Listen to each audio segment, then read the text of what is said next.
저는 한 징역 10년쯤 정도 구형이 예상을 했는데 12년으로 구형됐기 때문에 예. 매우 중한 형의 구형이라고 보겠습니다. 아마 거기에 재산 국외 도피죄라고 하는 또 다른 혐의가 있으니까 또 형량이 올라간 거 아닌가 하는 생각도 들고요. 네, 기본적으로는 특정경제가중처벌 등에 관한 법률 위반, 재산 국외 도피가 법정형이 징역 10년 이상이니까 네. 거기서부터 출발을 한 것으로 보여집니다. 예. 글쎄요. 아마 형법 62조죠. 집행을 유예받을 수 있는 형량이 3년 이하의 징역이니까 지금 선고형이 그렇습니다. 예, 예. 징역 12년이 구형됐는데 여기서 절반이라고 하더라도 집행유예로 나오기는 어렵다. 아마 이런 것 때문에 어제 울먹이고 충격을 받았다 얘기하는 거 아닌가 싶습니다만은 12년 구형의 행간에 담겨있는 의미는 뭐라고 생각하십니까? 기본적으로 아까도 말씀드렸듯이 뇌물 공여자는 뇌물 수수자보다는 훨씬 수수자가 실형 나오는 경우에는 공여자는 집행유예, 또 같은 실형을 주더라도 수수자 받은 사람은 보다는 이제 공여자가 한 절반 정도 형을 선고받는 게 일반적인 법원의 그 일종의 선고 사례인데요. 예. 이번에 아마 이재용 부회장에 대한 징역 12년 구형은 일단은 박근혜 전 대통령과 최순실에 대한 구형량이 우리가 예상한 것보다 훨씬 높은 구형이 예상이 되고요. 예. 두 번째는 삼성전자 이재용 부회장은 최순실, 박근혜 전 대통령이 못지않은 이번 국정농단의 한 축으로 특검은 박영수 특검은 정경유착에 뿌리 깊은 어떤 고리로 보셨는데요. 그런 인식의 차원이 아닌가 그렇게 보여집니다. 네.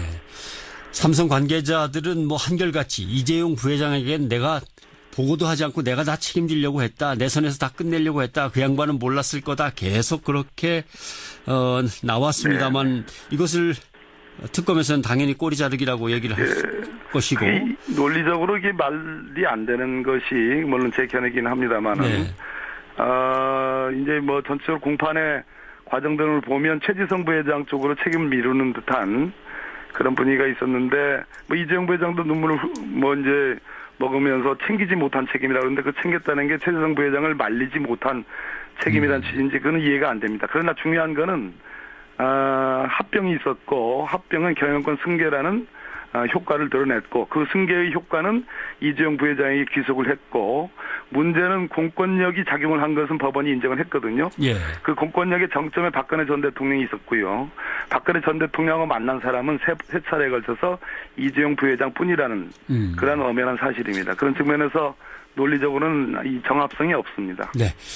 이번 재판을 놓고 지금 스모킹건이 없는 재판이다 이런 비난도 나옵니다. 네. 특검이 이제 주요하게 생각했던 스모킹건이라고 할 수 있었던 네. 장충기 전 삼성미래 전략실 사장의 휴대폰 메시지, 네. 안종범 전 수석의 업무 수첩, 청와대의 말씀 참고 자료 이런 것들인데 여기서도 뇌물 공여 사건과 연관된 직접적인 증거가 없다는 것이죠. 어떻게 보십니까? 대통령과 우리나라 최고 가는 재벌기업 총수가 만났는데 무슨 대화를 나눴느냐라는 것에 대한 증언이나 증명이 있을 수가 없는 거죠. 예.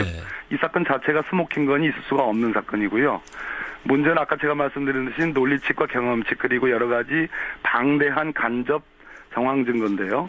저는 스모킹건에 준하는 증거들이 다행스럽게 재판 말미에 나왔다. 첫째는 물론 이제 안종범 수첩은 대단히 중요한 증거고요. 거기에다가 정유라의 진술, 즉 굳이 돈을 주고 살 필요가 있겠느냐 말을 네 말처럼 써라라는 그런 최순실의 말이 있었다라는 그런 증언과 예. 이번에 2014년 5월에 작성된 그 청와대 민정수석실의 삼성그룹 경영권 승계 지원 방안 검토 문건 이것이 제가 보기에는 스모킹건에 준하는 증거다.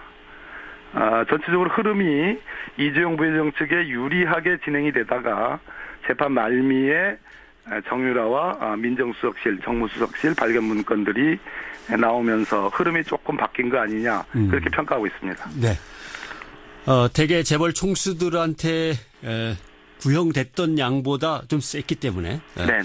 그리고 거기서 되게 보면은 글쎄요 한 70-80% 정도가 적용이 됐었는데 이번 구형은 어느 어느 정도로 받아들일 거로 생각하십니까? 네, 넥대 기자님, 예단하기는 어려운데요. 예단하기는 참 어렵습니다만, 예. 아까 제가 말씀드렸듯이, 당초 이재용 부회장 또 박 박근혜 전 대통령, 최순실의 이 뇌물 사건에 대한 공판의 흐름, 특검이 가장 중요하게 생각했던 이 공판의 흐름은 특검 쪽엔 다소 불리하게 진행되는 거 아니냐라는 것이 중후반까지의 관전평이었는데요. 예. 아까도 말씀드렸듯이 정유라의 전격적인 증언, 두 번째는 청와대 발견 문건, 이 부분에 대해서 법원이 증거 능력을 인정하고 채택을 했습니다. 예. 이 두 가지가 국면을 변화하게 한 중요한 저는 포인트라고 보고요. 삼성 이재용 부회장의 눈물은 여러 가지 의미로 해석될 수 있는데 더군다나 국민연금의 손해가 났느냐 안 났느냐는 그것은 범죄 구성 요건에 해당하지 않는 겁니다. 예. 손해가 없었어도 이거는 범죄가 성립될 수 있는 거거든요. 뇌물죄는. 네. 그렇기 때문에 국민 감정에 호소했다는 얘기는 일단 삼성 쪽이 좀 불리하게 보는 거 아니냐라는 저는 그런 판단이 작용한 거 아니냐고 보여지고요. 그렇다면은 선고 형량도 꽤 높게 나오지 않을까. 예. 유죄로 간다면요. 네. 알겠습니다. 예, 저는 유죄 가능성이 다소 높아진 거 아니냐 이렇게 보고 있습니다. 네. 이재용 부회장의 1심 선고가 25일로 잡혀 있습니다. 대법원이 이 주요 사건의 1, 2심 선고에 TV 생중계를 허용한다고 밝혔는데 선고 네. 생중계가 될까요? 대법원이 이제 촬영에 관한 규칙을 이번에 개정을 했는데요. 예. 1심 재판장 입장에서는 세기의 재판입니다. 그리고 어느 정도 제가 보기에는 이미 오랫동안 재판했고 집중적으로 했기 때문에 심증, 마음의 결론이 이미 나 있다고 보여지고요. 예. 그리고 이제 재판부 배석 판사들과 이제 합의 절차가 있고 판결문을 선고보다 훨씬 전에 써놓습니다. 네. 그렇기 때문에 선고일 당일에 국민들에게 알 권리 차원에서 일종의 이제 방송을 할 가능성이 높고 그것은 재판부 입장에서는 세기의 재판을 국민에게 알리는 것이기 때문에 주권자인 국민 아니겠습니까? 예. 그럼 뭐 부담의 문제는 아니라고 보여집니다. 네. 이런 예단에 관련된 질문이 네네. 자꾸 나와서 죄송합니다만은. 예. 야, 이거 국민들한테 생중계되는 장면인데 하면서 뭔가를 준비하다 보면은 뭔가 판단에 조금 이렇게 영향을 미치게 될까요? 이런 것도? 뭐 사람의 하는 재판이니까 뭐 전혀 뭐 유무형의 그런 요소가 없다고 볼 수는 없겠습니다만 이미 제가 아까 조금 전에도 말씀드렸듯이 이 재판 자체가 집중적으로 오로지 이 재판부는 이 사건만 봤을 겁니다. 예. 이 소위 이제 국정농단 재판 사건만. 그렇기 때문에 저는 어떤 심증의 결론을 한 90% 정도는 재판부가 내고 있기 때문에 예. 국민들에게 이것이 방송이 되더라도 결정적인 영향은 없다 이렇게 보여집니다. 그렇군요. 뇌물죄 성립 여부에서 제일 이제 관심을 갖고 있는 것이 박근혜 전 대통령과 최순실 씨를 사실상의 경제 공동체라고 본 특검의 입장이 과연 인정받을 수 있을 것인가라고 하는데 여기에 대해서는 어떻게 보십니까? 경제 공동체 논거는 당초 특검 수사 당시에 나왔던 얘기들이고요. 예. 구속영장 청구하고 그럴 당시에 나왔던 얘기들이고 그 뒤로는 이 경제 공동체 논거는 많이 들어갔습니다. 이것이 주요한 논거는 아니고 더더군다나 경제 공동체가 아니라 하더라도 얼마든지 뇌물죄 구성은 가능하기 때문에 예. 이번 그 사건의 포인트라고는 보여지긴 어렵고요. 중요한 것은 삼성 쪽 변호인의 핵심 방어 일종의 전략은 박근혜 대통령이 요청해 간 것이 아니고 최순실의 강요 공갈에 의해서 승마 지원이 됐다라는 걸 강조했습니다. 네. 그러면 삼성의 합병과 경영권 승계도 최순실의 강요에 의한 것이냐? 최순실이 그럴 이유가 없지 않습니까? 네.